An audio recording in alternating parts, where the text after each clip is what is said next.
Hey, this is Pradeep with Sensitura. Though one does not actively follow what could be considered a religious event, it is still unavoidable in 2025. Of course, I'm referring to the inauguration of the new Pope that's scheduled for this weekend. In fact, more and more such world events have become spectacles in a way. Granted, these don't happen that often.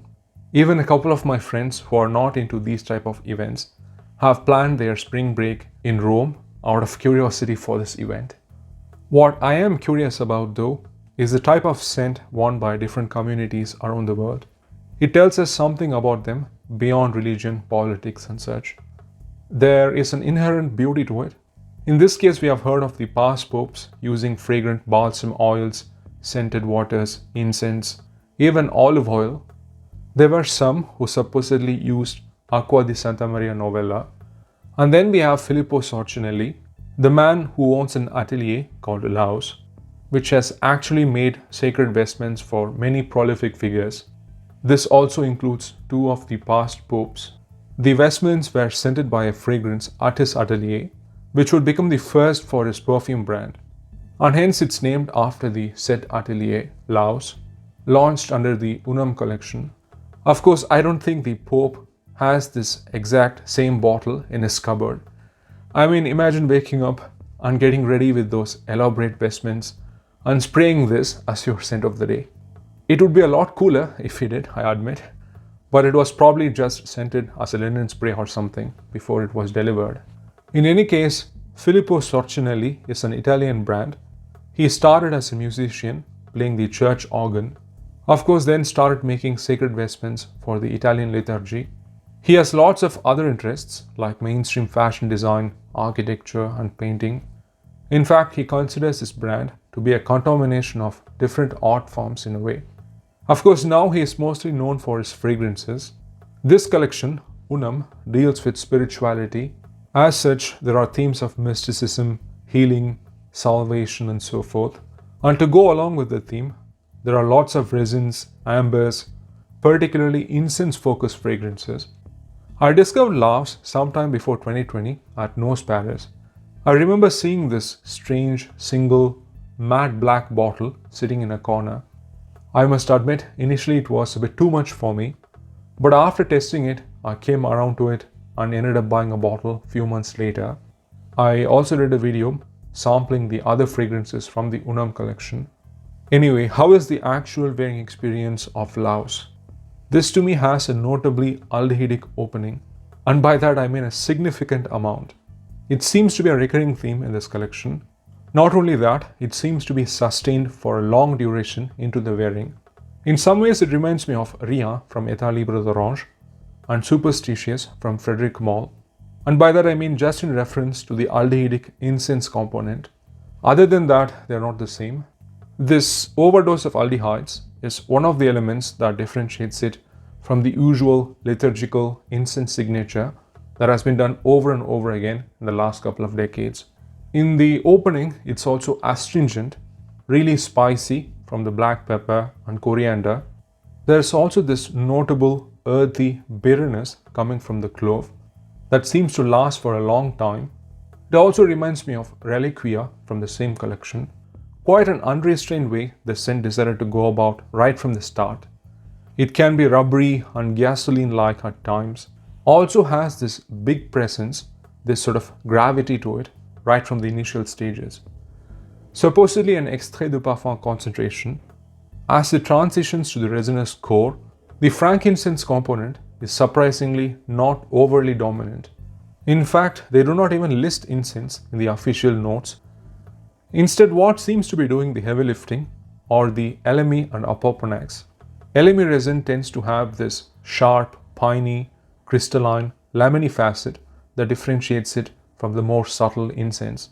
In fact, smelling it up close can make you sneeze, even make your eyes water up in its raw form. That kind of high-pitched resinous facet really shines through in this composition.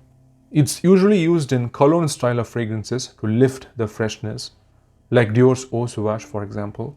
But here it is being solemn and brooding. You almost want to wear all black with this scent to go with the aesthetic presented here. The balsamic, smoky, warm facets are brought by the Apoponax.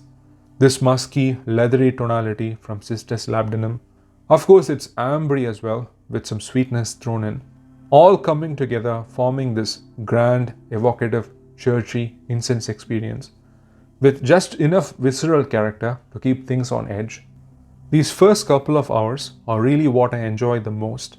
After that, the incense resinous core starts to mellow down, and the softer cedar, rosewood, and musks seem to take over. Some floral hints of jasmine are also noticeable. It's commonly used in darker compositions with oud, leather, tobacco, and incense to give some sort of balance without being oppressive and muddy. It seems to be playing a similar role here. As for the actual wearing experience, it may feel like it does not change that much, but still in its static scent, the different notes seem to be in some kind of rhythmic flux, essentially till the end. Sorcinelli has talked about integrating this musicality, specifically hymns, in his compositions. In fact, he even has a fragrance collection called Extrait de Musique, with bottles shaped in the form of organ stoppers. Whoever he works with on these compositions seem to have a good understanding of this idea, I think. The performance of this I find to be a bit tricky. The first 2 hours are on full steam. After that, it is still there up to 8 to 10 hours, but really close to the skin. I guess because of it being an extrait de parfum. That is why I said I prefer the initial hours of the wearing experience. Another thing I noticed was, at times I seem to be going nose blind to it after a few hours. Not sure if it's because of some aroma chemicals in there. Plus, at times I feel like I would have liked a little more development after those few hours to really round off this composition. But those are just some minor shortcomings. Generally, incense compositions are put in this bracket of fall and winter, but these days I just control the spray and reach for them pretty much year round. As a whole, I find LAVS to be a really compelling creation. Even some others that I covered in my overview of the UNUM collection, I think are some captivating expressions in perfume form. After their initial range of incense-based offerings, I wished they would branch out a little, exploring other areas. They have since done that. Only other thing I hope for is consistency as a brand. I think they would be better off taking some more time off, at least for the sake of the audience, rather than coming up with 12 fragrances at a time like they did recently. Having said that, the brand definitely has its distinctive signature, which deserves appreciation. It is more than what can be said for many other new brands which try hard to blend in. LAVS in particular does justice to this liturgical incense theme. It captures the ritualistic setting of an old cathedral, cold stone walls, aged woods, and remnants of resins. More than that, the austere sanctity of the space.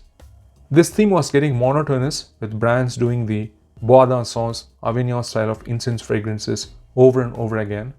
But this, I think, has brought some new energy and excitement to this liturgical incense family of fragrances, certainly as a reference in recent times. Let's see where it goes from here. Either way, that's been my thoughts on LAVS from Filippo Sorcinelli. And as always, thanks for watching, take care, and ciao.